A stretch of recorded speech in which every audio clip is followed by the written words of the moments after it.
इथिओपियाच्या यशस्वी दौऱ्यानंतर पंतप्रधान नरेंद्र मोदी ओमानची राजधानी मस्कत इथं दाखल. पंतप्रधानांचं विमानतळावर उत्साहात स्वागत. ओमानच्या उपपंतप्रधानांसोबत मोदी यांची चर्चा. या दौऱ्यात भारत आणि ओमान यांच्यात मुक्त व्यापार करारावर निर्णायक चर्चा होण्याची शक्यता. ग्लोबल साऊथमधले देश आपलं भविष्य घडवत असून भारताचा या प्रयत्नात कायम पाठिंबा असेल. इथिओपियाच्या संसदेत पंतप्रधान नरेंद्र मोदी यांची ग्वाही.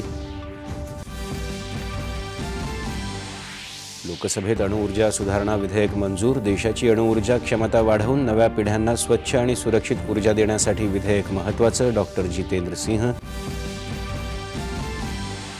राज्यसभेत सबका बीमा सबकी रक्षा हे विमा सुधारणा विधेयक मंजूर. लोकसभेत जी विधेयकावर चर्चा.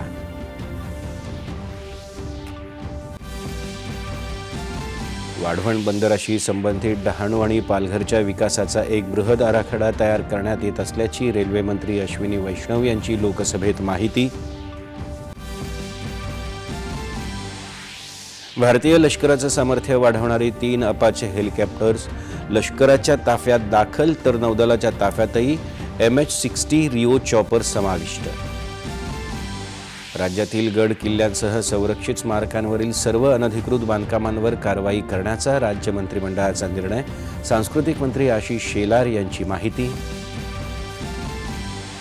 मंत्री माणिकराव कोकाटे यांच्याकडच्या सर्व खात्यांची जबाबदारी आता उपमुख्यमंत्री अजित पवार यांच्याकडे सोपवायला राज्यपालांची मान्यता.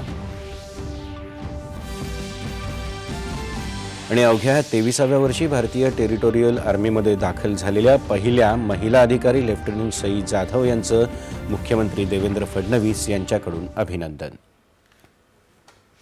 नमस्कार.